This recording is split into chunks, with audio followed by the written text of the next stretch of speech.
Heather, and I'm one of the ministers here. I'm Elaine, also she, her pronouns, also one of the ministers here. And I'm John, the other minister. I use he, him pronouns just to change it up.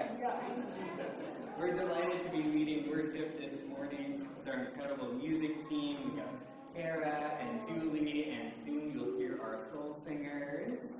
We gather each and every Sunday to remind ourselves and to remind one another that every single person is worthy of love and belonging, and we are all in this life together. And we are so delighted to be doing life together with some very special guests we are honored to have in the house this morning. We are hosting staff from 3 sibling congregations from different parts of the United States today. Have you figured out who they are yet? Yeah, figure it out.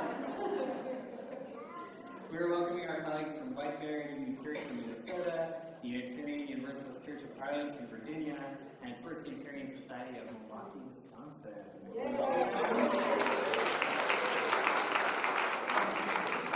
We're so grateful to have these friends and colleagues here in Colorado. Really grateful Colorado is showing off with the weather today, and just grateful for the chance to learn together. All right, Sean, I think it's time for your signature special welcome for newcomers. Yes, all right. For those of you who are new, we know that it takes courage to visit a church for the first time. Can I amen on that? Right? Maybe it's been the first time that you're coming back to church after a long time, or maybe it's the first time ever. We know that it takes a lot of trust that you're placing in us for you to risk it. And so we want to thank you for trusting us with your morning. Which is why, Sean, usually I was waiting for you to point out at this point. Oh, the emergency exits, which are right there and right there. Right. Just in case you realize halfway through the service that, yeah, this is not for me. I usually suggest sneaking out at a hymn, because most people are standing, and you can kind of scoot around. And I mean, I'm mostly joking, but we also need to say that, like, religious trauma is real, right? And so if you need to slip out, no judgment, we get it. But what we are hoping you will find in this place is a place where doubt and faith are not seen as opposites. And a community that feels like a source of hope in a world of turmoil. Speaking of just a little bit of turmoil, how many of you have completed your visioning survey? I know some of you had a great time with it, and I know some of you have a little more turmoil with it, which is kind of the beauty of communities, right? I am so excited to announce that we are so close to that 500 response goal. Sean, I can see that you are vibrating with excitement. I am vibrating with excitement, but I'm so excited to share with you the 5 statements that have provoked the most creative disagreements in our congregation, because it is going to be so exciting to dive into these, because they reveal something really beautiful about where our congregation is going if we can sit in the tension of our disagreement. So, more on that later. If you haven't completed it, you still have time. Today. Just today. I'll give you until tomorrow. Oh. I don't tell anyone. Right, just between us. Specific people. Yeah. Alright, well, if you are new or you're still finding your way, we hope you'll stop by the welcome table in the commons after the service. You can find the folks with the blue aprons. They'd love to answer your questions or just help you begin to make some connections. Okay, it seems like we've crossed over the line of the too long welcome because their eyes are glazing over just a little bit. Yeah, a little bit. Alright, well, I guess that means we should ask them to rise in body or spirit. Let's start the service officially with song.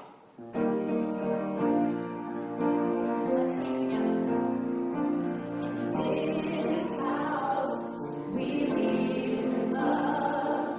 In this house we lift each other up. In this house we learn to fly in the dove. Oh, this is the house we've been dreaming of. Oh, this is the house we've been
Padre Otuama.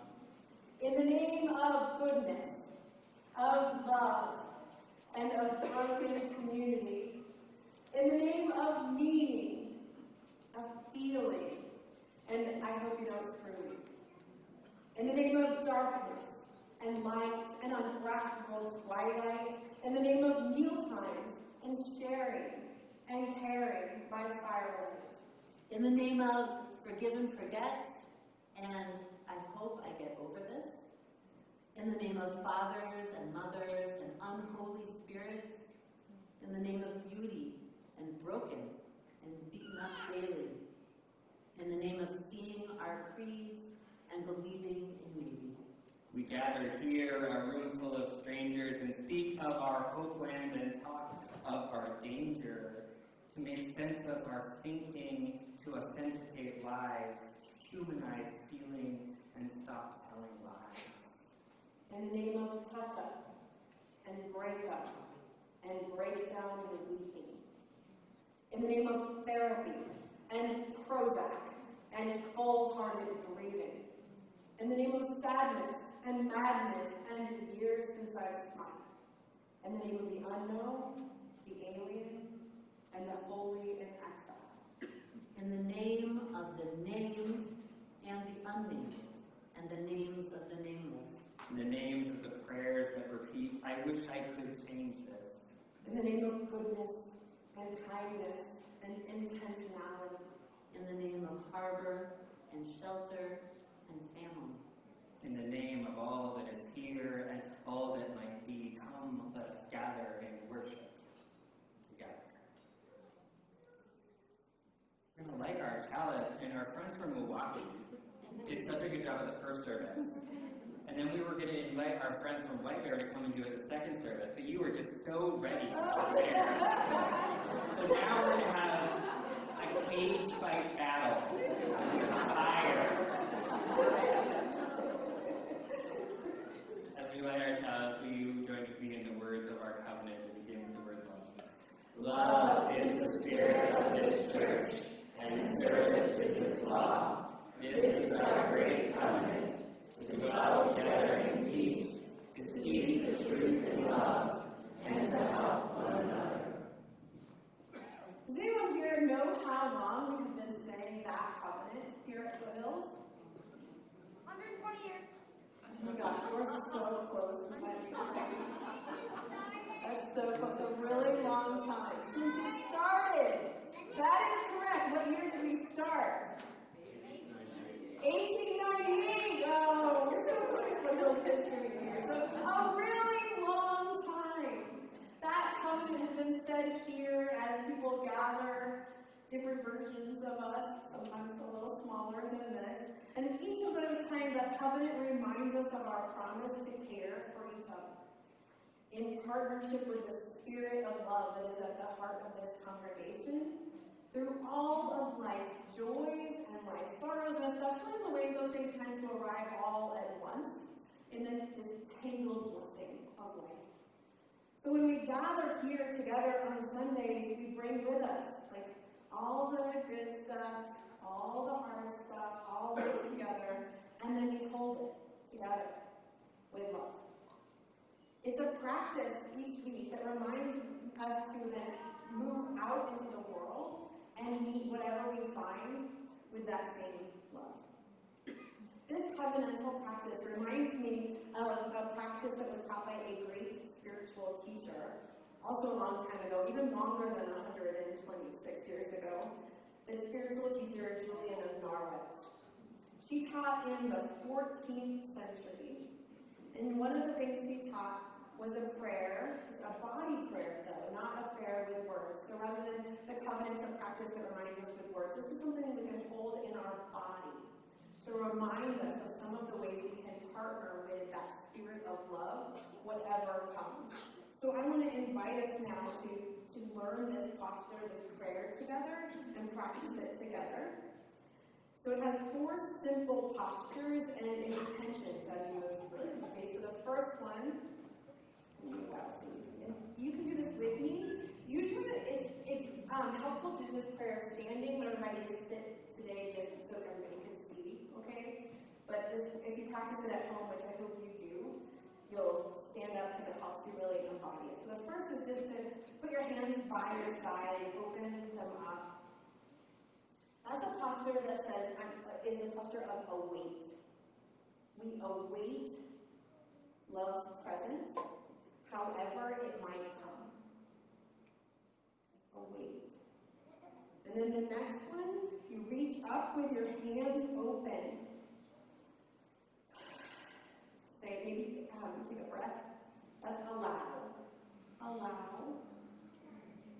We allow a sense of love's presence to come. We allow life to simply be what it is. We allow. And then we move our hands to our heart and kind of cup them as we do. This is accept. We accept as a gift that love. Accept we don't know everything. Accept that we're not in charge. And then last, we stretch out our hands, just feeling ready to be responsive. This is attend. I was telling the person who taught me this week that I sometimes think of my work as contending with reality. She said, why not instead think of it as attending? So we're just attending, just attending to what is. So we accept, we attend to what we're called to, attend to the love that's there, and attend to the call of the courageous love that invites us into partnership. So let's move it, let's go through the postures together. So await, allow,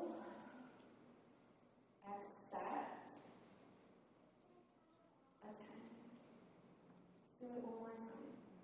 Await.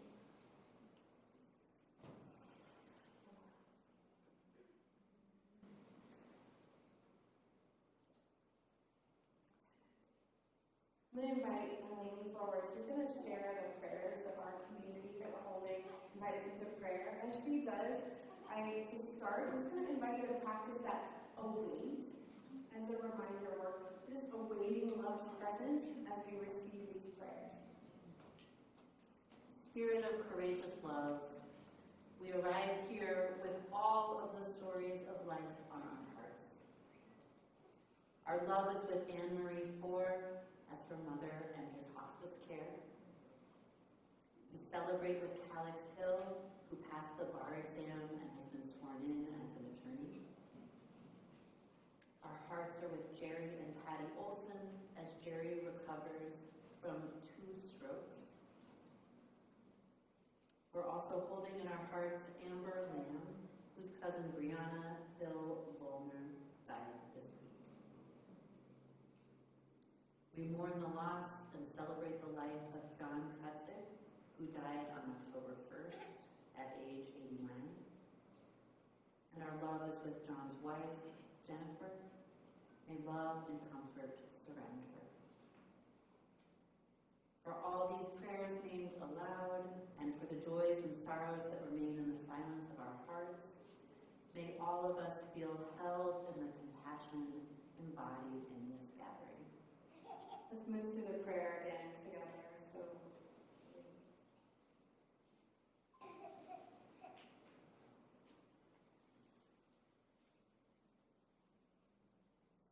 that's moving.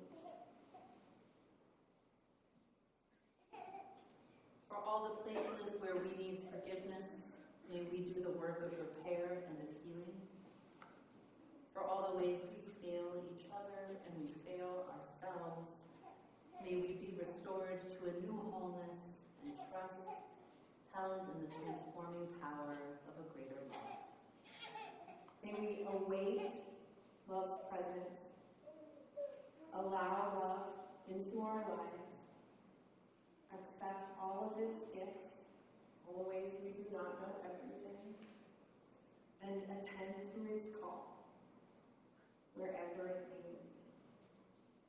I'm going to invite the soul singers forward and offer their music as a continued blessing. As they sing, I invite you to find one of those 4 postures that feels like the right one for you right now. You might try different of them as they're singing, just to kind of feel each of those as they're offering this music, that the lyrics are in the midst of pain, I choose love. In the midst of war, I choose love. In the midst of brokenness, I choose love. We choose love. Find your posture as they offer this blessing.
I'd like to invite our children and youth to come forward. It's time for you to head out to your groups. And everyone else, I'd like to invite you to rise and turn to the nearest aisle, holding your arms up, so we create arches of blessing as our children and youth go to their groups. Fantastic.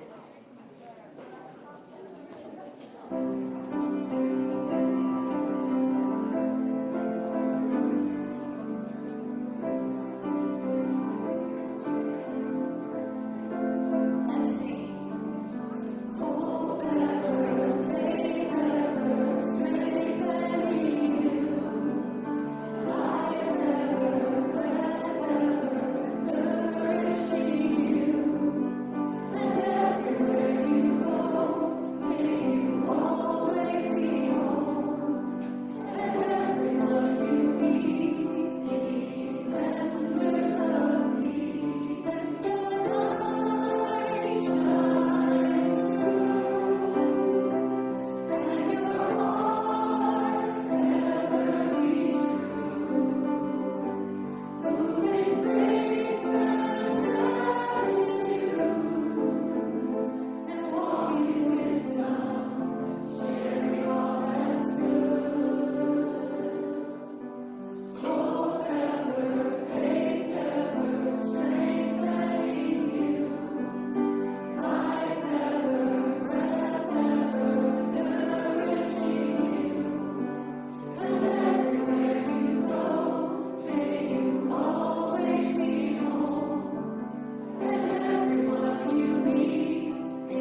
Up here with me.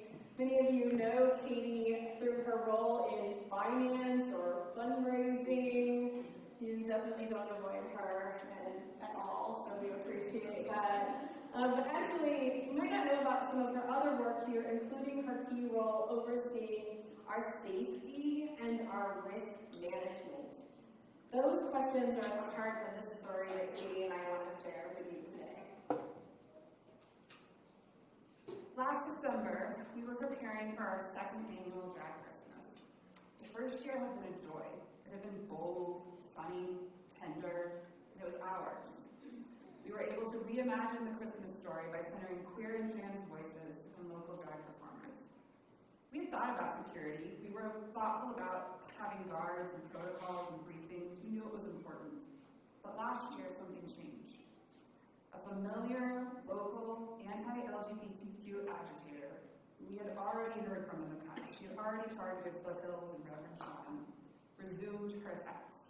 Only this time, she came after us with days of posts, threads of lies. She combed our website and looked for stories, twisted our words, reposted photos from our ministry with families.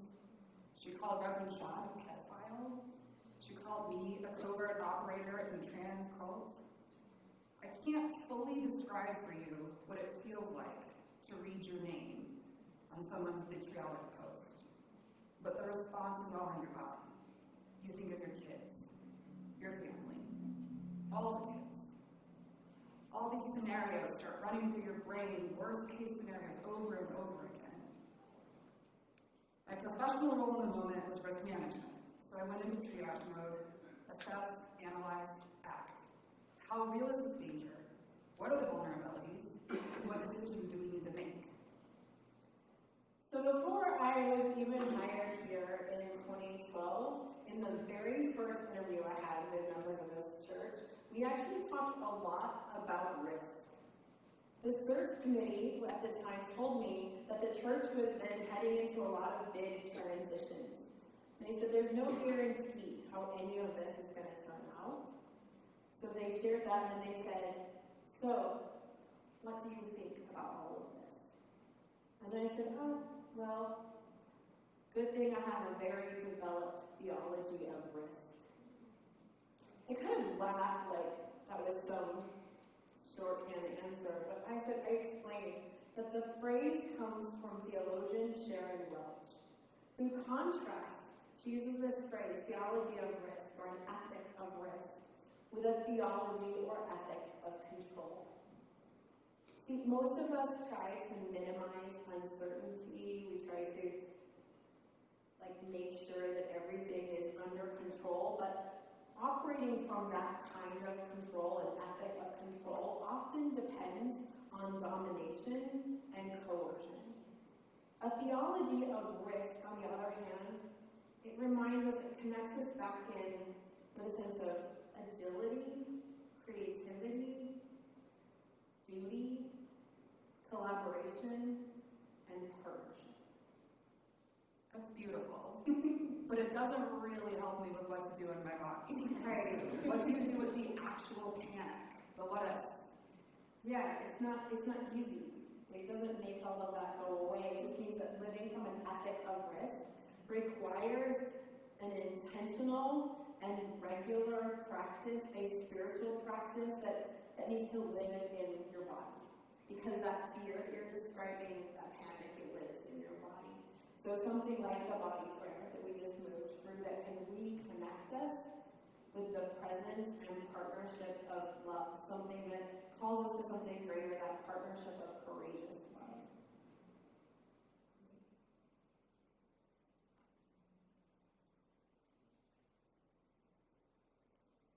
To love courageously, whether we're talking about like the work of the church as in this instance, or the commitments we make in our personal lives when things get hard and scary, is to choose to move forward in partnership with that greater love without any guarantee of how it's going to work out. Which doesn't make the fear go away. It doesn't mean that you're not afraid. It just means that instead of acting from that fear, you choose instead to act from faith. So that when fear narrows our vision, faith can help open it back up. It connects us back to who we are, not just who we are, but who we want to be. And to the love that holds us. It relieves us of the narrow view of self-interest. It calls us back to a view of the common good and to caring for those who are the most vulnerable. So it was from that place of faith last December that we realized, despite that first instinct of that question of, oh gosh, should we cancel Dry Christmas? Instead, we realized the right question instead was, what do we stand for? And with whom? Didn't mean there weren't still lots of questions. Should we take down our altar the website? Should we cancel the family version? Should we tell everyone what was going on? We reached out to our partners at the UUA, local law enforcement, private security. We really quickly learned that there's not a lot of resources for helping sort through hundreds of hateful posts, looking for signs of credible threat. Meanwhile, the hate started to spread offline. We got harassing phone calls, voicemails cursing us out, letters being pushed rage. I even ended up exchanging encrypted messages with a few anonymous dark web investigators on Signal, in part thanks to Reverend Jennifer who's here this morning. It was messy, and it was exhausting. And in all of these questions, these urgent conversations, we just kept trying to find our way back to this core truth, that this was not about keeping ourselves safe from something. It was also about being steadfast for something and for someone. That is, steadfast for trans and queer youth who are told daily that their existence, their very existence, is dangerous. And for our true you families who are raising kids to know that their bodies are sacred. And it was for the performers who said yes to doing a drag show in a church. For everyone whose fear isn't hypothetical, it's historical. If they could show up every day in courage, just by living their lives, then our faith demands that we show up in solidarity. So we used our institutional power, the thing we create together, to be faithful. We started moving behind the scenes and in public at once. We hired extra security guards. We partnered with volunteers trained in de-escalation methods. We scrubbed personal information from online. We checked with those who were targeted, offering presents and not platitudes. We gathered messages of encouragement from youth across the country to share with the performers. We were preparing not just for a show, but for a statement of faith. So when the time came, some of you were there, you know, a drag Christmas spectacular was, in fact, spectacular. Right? There was joy, and it felt like a protest. And there was glitter, and it felt like a prayer. Fear, I mean, it was still there. It hadn't just disappeared, but it had been transformed. Because that's what faith does. It doesn't erase the danger, but it helps us know the difference between the fear that would keep us alive and the fear that's just keeping us small. Afterwards, I was grateful for our safety and for our security plan, but the thing that impacted me most was our collective courage. That moment asked of all of us, staff, volunteers, performers, congregants, to keep showing up together, even when our bodies were humming with fear.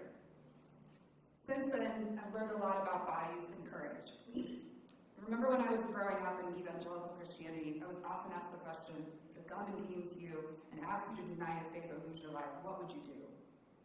I remember the feeling in my stomach. At the time, it was fear wrapped in religion. But looking back, I still learned something. When we practice considering risk before it's real, we give our bodies a map for what to do when the moment comes. And that's what happened last December.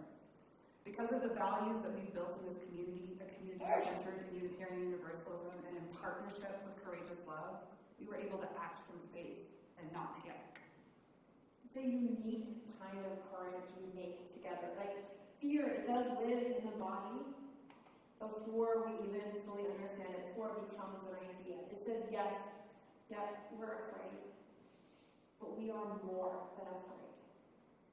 It means we might be humming with fear, might tremble, but it still has us moving forward, attending to and partnering with the power of courageous love.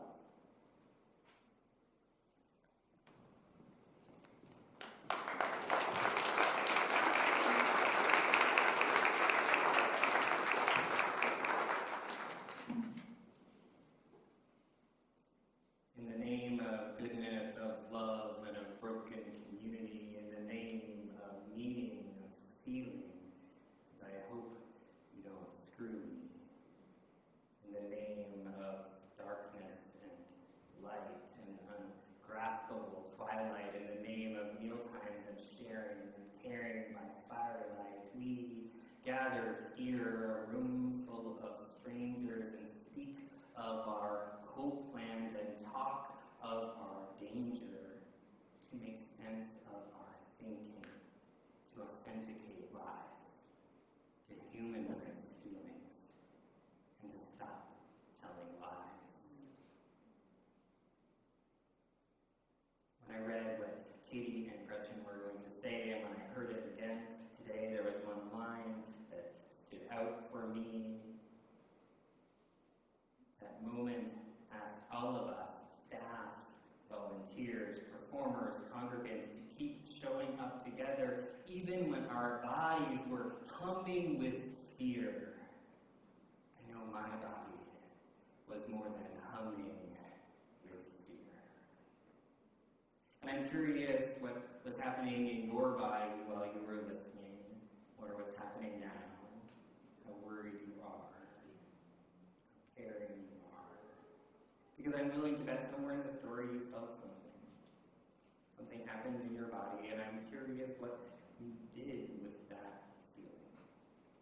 Because I've watched it happen in myself, and in rooms like this, someone tells a story about collective courage, real courage, or really any harrowing story, the stories that ask something of us, cost something of us, and before we're even finished really hearing it, before we really sit with the implications of what is being asked of us, what might be asked of us if we too were to answer that call, we feel this heat, this discomfort, this fear arise in us and our bodies, do something with that discomfort before our brains even catch up. We try to make that fear and discomfort go away. Or that's it. And I'm not saying that to shame you. I know this because it lives inside me. I am a walking catalog of discomfort dissipation techniques. A whole ass library of avoidance strategies. But here's what happens when that becomes our lives. When avoiding the fear and avoiding the discomfort, if that becomes our lives, the bridge never gets crossed. That bridge to the world that we dream about. And we stay on this side, missing what's awaiting us on the other, missing the world as it could be, as the world should be, because we couldn't tolerate it, couldn't live with our fear long enough to see what was possible, and so we remain on the wrong side, or maybe, more faithfully, we could call it the not yet side, right? Because this invitation, this beloved, inconvenient, uncomfortable invitation, it keeps beckoning us to cross. For somewhere on the other other side of that bridge, there is a trans kid who doesn't have to explain their existence before they get to live it. Somewhere on the other side of that bridge, there is an immigrant family eating dinner together without wondering if ICE is showing up that night. Across that bridge, there is a vision of you, a version of you who doesn't have to choose between being honest and being loved.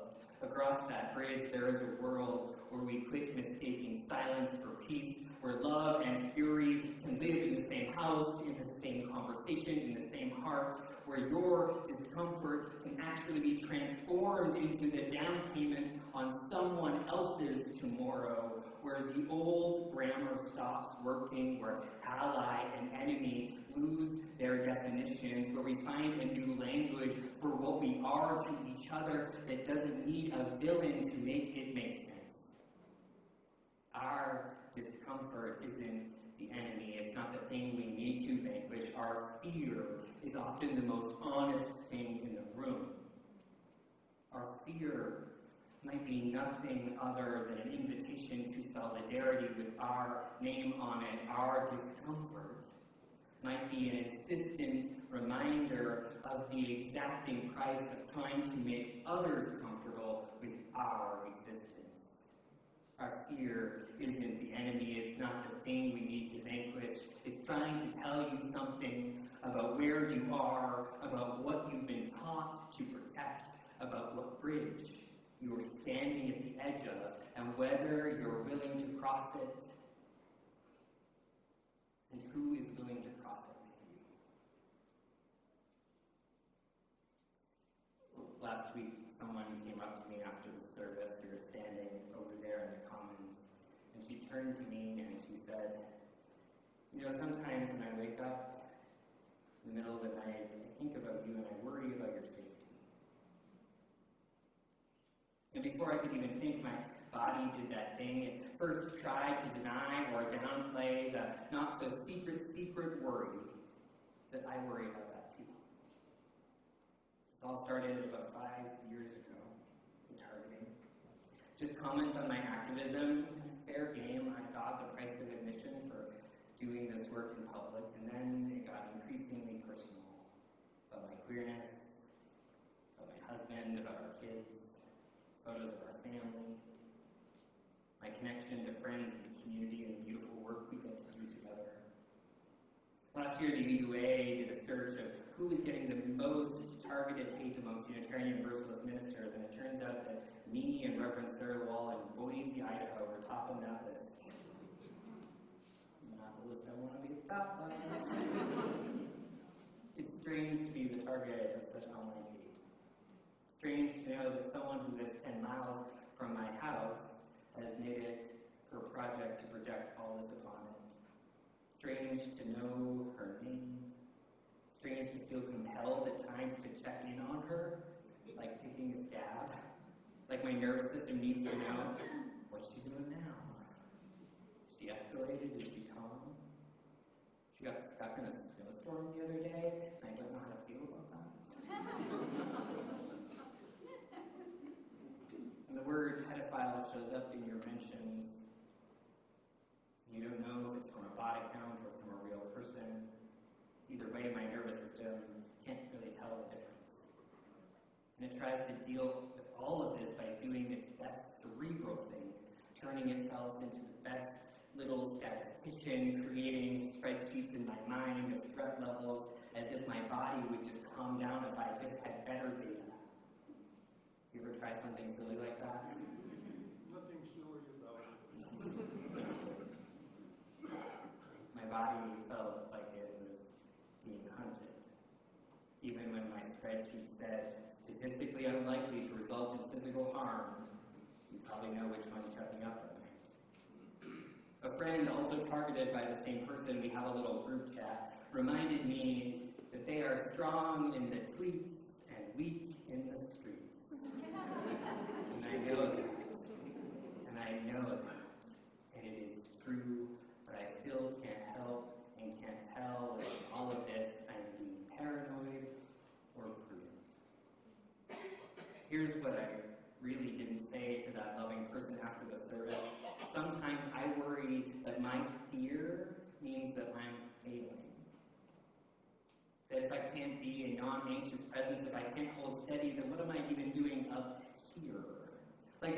sort of unwritten contract that says ministers process their stuff backstage. Leaders metabolize their fears and wisdom before Sunday morning. That we cross our bridges in private so we can tell you how sturdy they are. But what if all of that is just another dissipation technique? What if pretending I've already crossed this bridge is just another way to avoid actually crossing?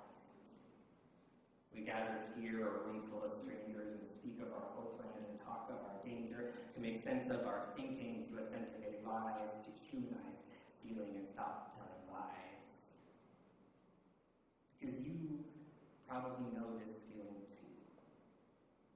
Hopefully not from online hate, but probably something you picked up from this thing we call life. Those moments when your nervous system stops being a reliable narrator.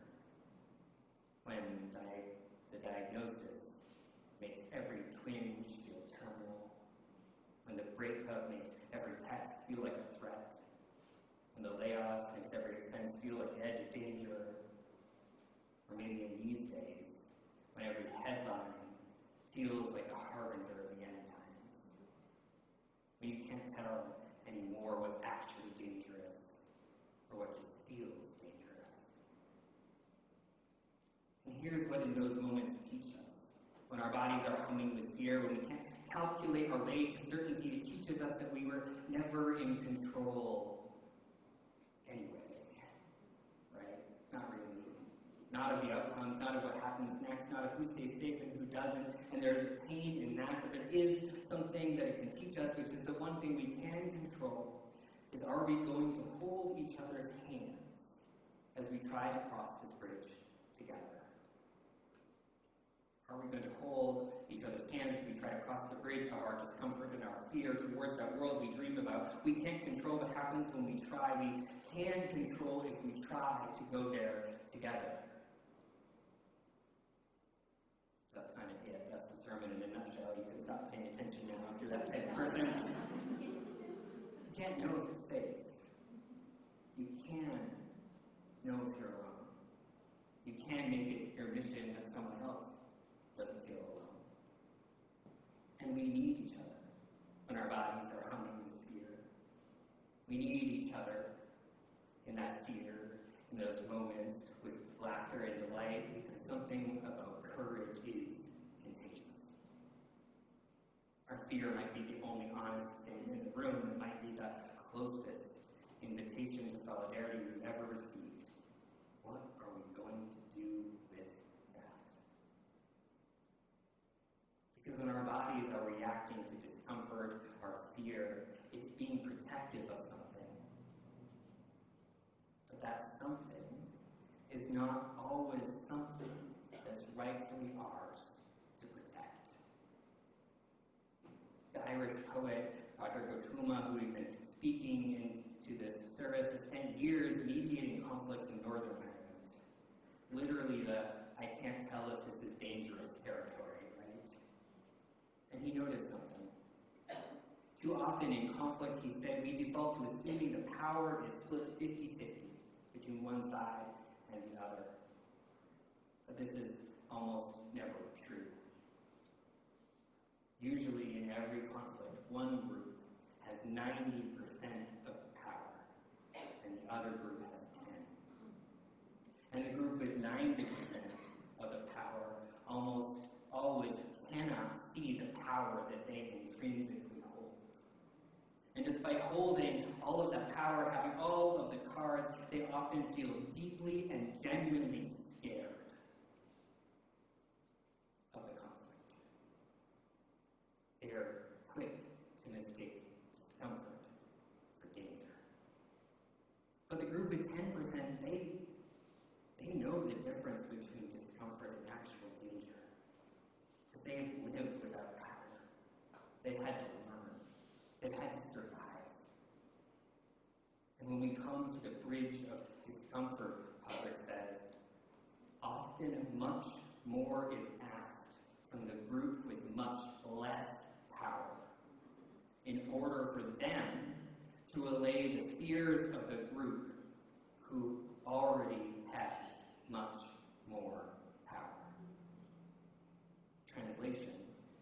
people being most harmed in the conflict or situation are asked to be patient. The people targeted are asked to educate gently. The people on fire are asked to not upset anyone with the smell of smoke. I mean, think about where you've seen this. Not in the abstract, but in your real life. Have you ever been asked to make someone else comfortable with your existence? To be less loud, less visible, less yourself? To educate someone more gently, so they don't get defensive? To prove that you're not a threat to someone whose fear of you is the actual danger? So back to the person after the service. Sometimes I worry about your safety. At first, my body felt warm, felt cared for. And then immediately, this tightness in my chest, like, wait, am I making them scared? Am I the problem? Should I have kept this to myself? But we haven't really been telling people about this because we don't want them to worry the wrong amount. What is the wrong amount to worry? And underneath all of this old, familiar voice, comforter. Tell her you're fine. Because here's what my body knows from decades of practice. When you're queer, when you're in that 10%, you learn to manage other people's discomfort with your existence. Your queerness makes people nervous, you make jokes, you downplay, you become smaller so that they can be comfortable. But I also know this, I am a white person, a male-bodied person with a graduate degree, a salary, and a pulpit. And in most rooms, including this one, I'm in that 90%. Which means I am susceptible, totally fragile to what it means to live most of my life in real danger. Which means my discomfort danger radar, that's danger radar, is off. It means that I can easily forget how much space my discomfort and fear can take up, how easily I'll make my anxiety everyone else's problem to solve. So standing there, her kind face looking towards me with genuine concern, my body was trying to do two things at once. Receive her care because it was real, because it was needed, and right-size it, because that's real too. And so I do the thing I do when I don't know what to say, which is I default to the truth. Doesn't always serve me well. Sometimes I worry about you, and I responded, I do too. Because here's what I'm learning slowly, messily, and perfectly. My fear is always trying to tell me something different, depending on where I'm standing. When I'm targeted for being queer, my fear is trying to protect something real, my life, my family, my right to exist without apology. But when my fear arises up in response to my power, when it flares up because someone is telling the truth and it implicates me, when it shows up because I'm being asked to give up a little comfort so that someone else can have a little safety, that's different data. Those feelings are not danger. That's my power getting nervous. So let's get one thing really clear. Because none of this is about pretending there isn't danger right now. There is real danger. In our community, our immigrant neighbors are in danger. Right now across this country, trans people are in danger.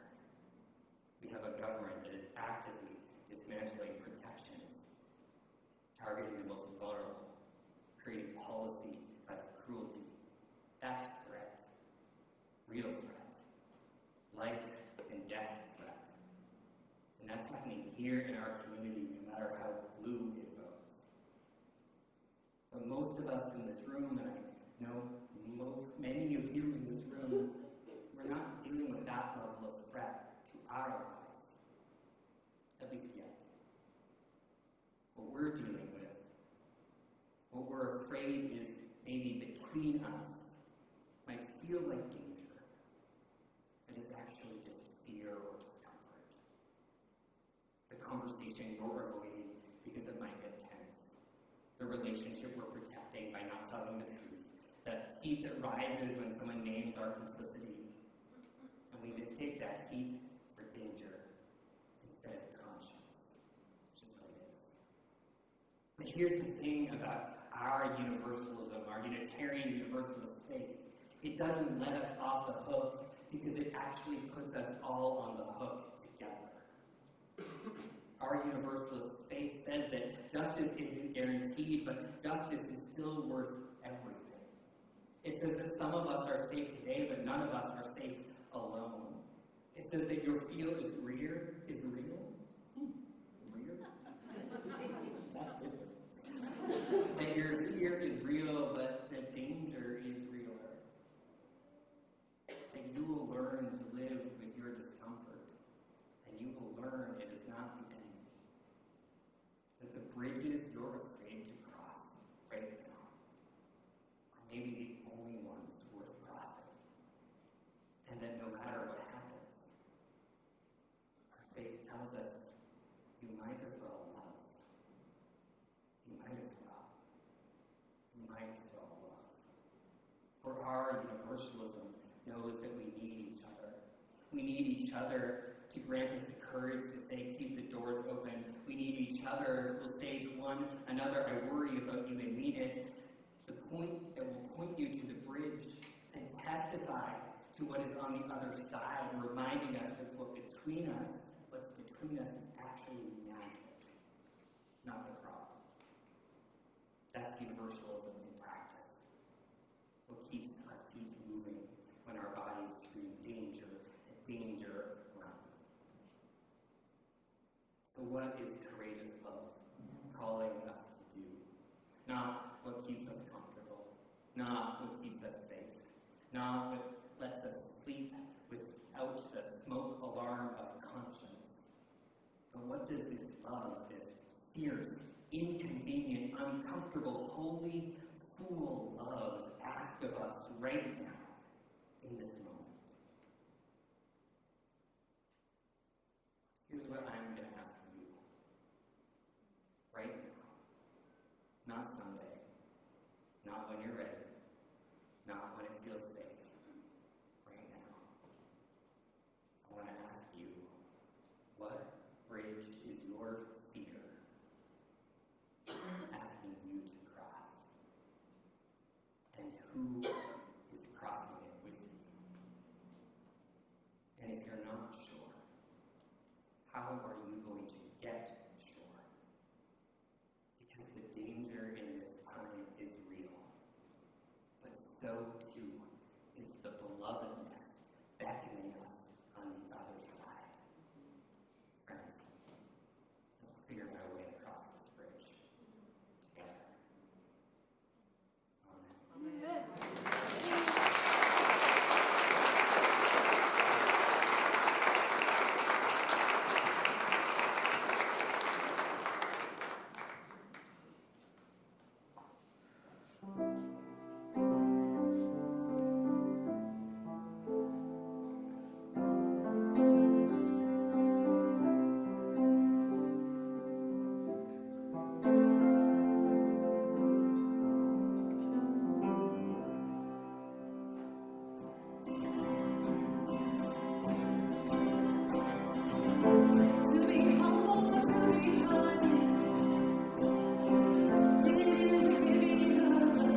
Every weekend, every day between each Sunday, we talk about that love that's not just a feeling, but a practice, not just an idea, but an actual behavior. That kind of love is found in how we actually treat one another. And often it's the kind of love that costs us something. It is this practice that keeps us crossing that bridge of discomfort again and again.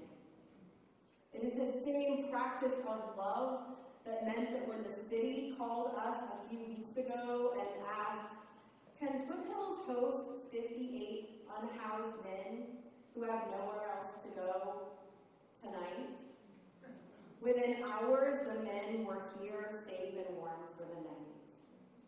It's also the practice that leads us to offer safe passage for trans people relocating from hostile states.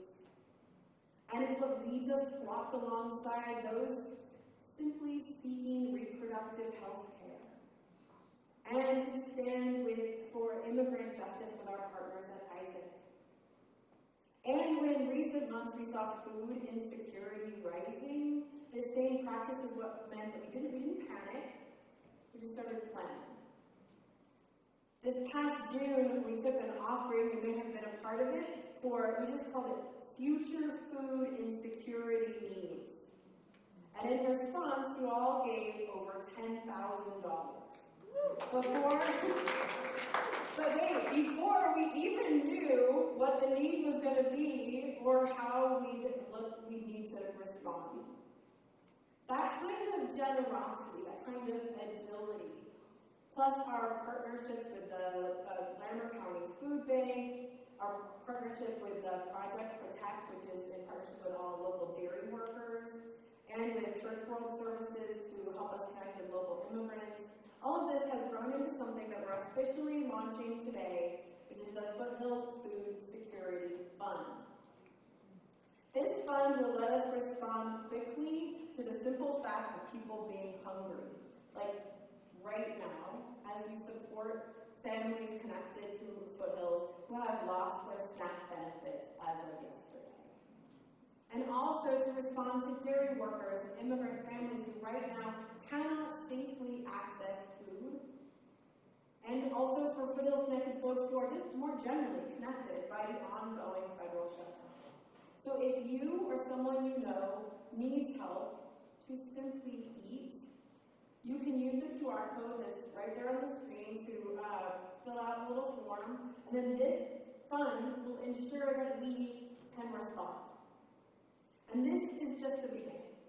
This fund will help us continue to say yes when we're asked to show up, because that's just who we are.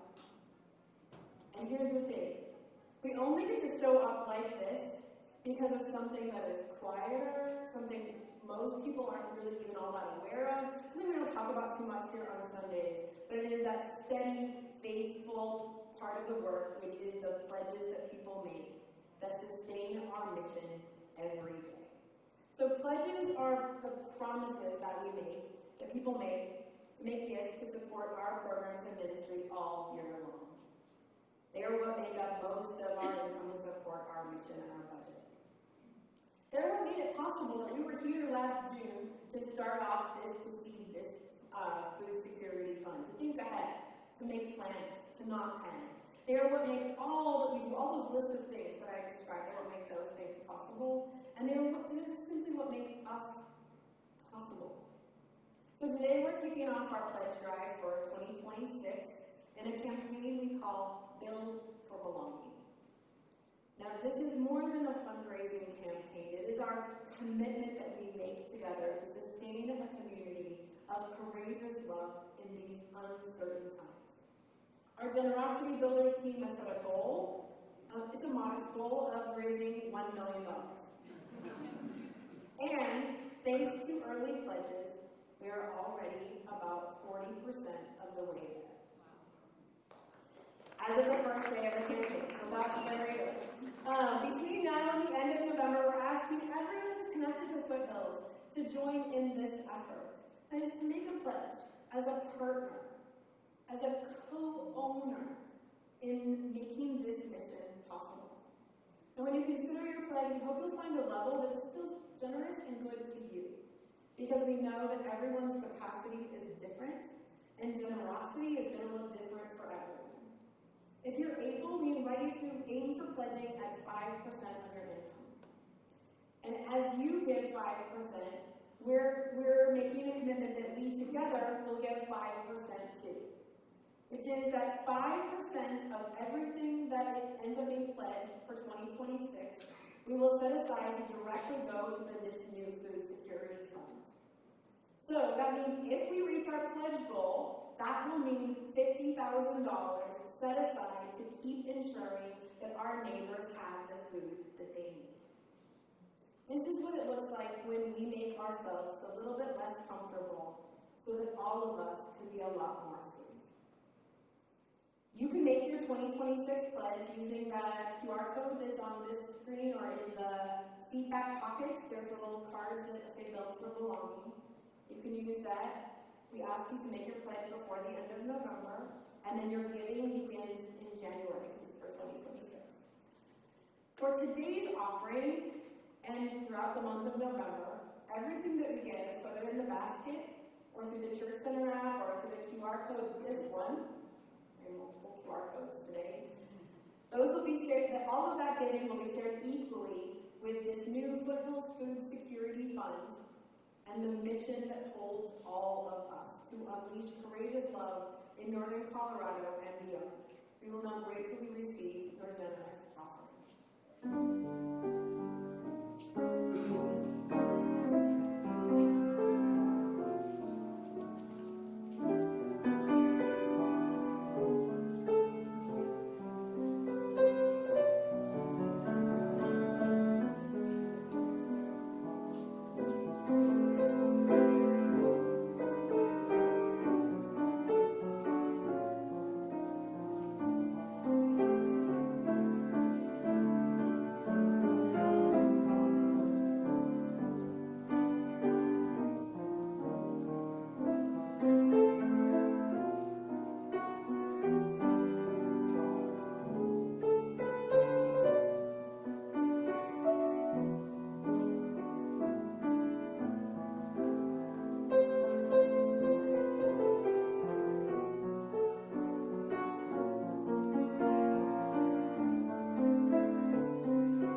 Come now to the time in our service each Sunday where we engage in a communal spiritual practice of gratefulness.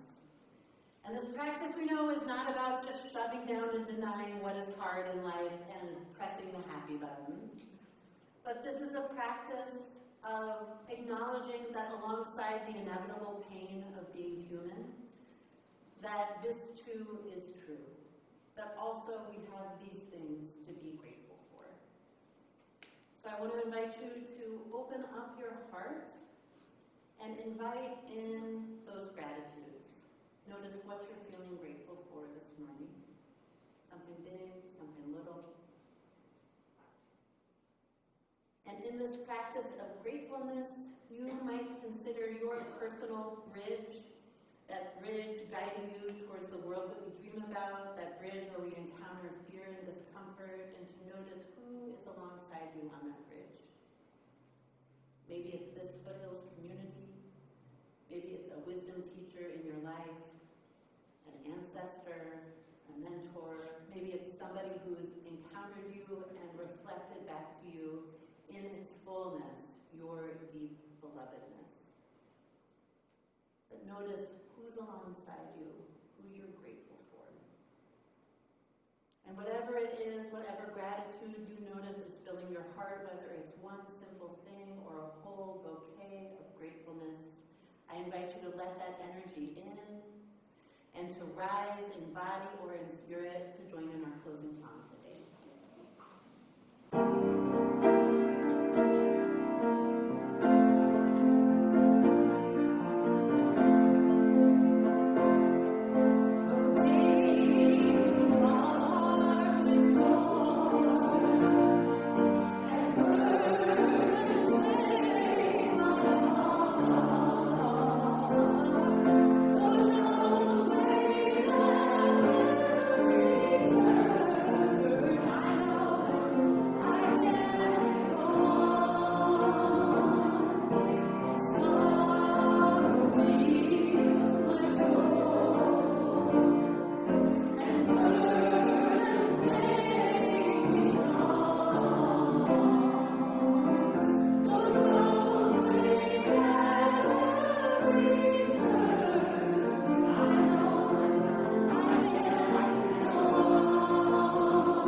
To that truth that wherever we are going, we are bound up together. And I don't know, friends, if the destination is near.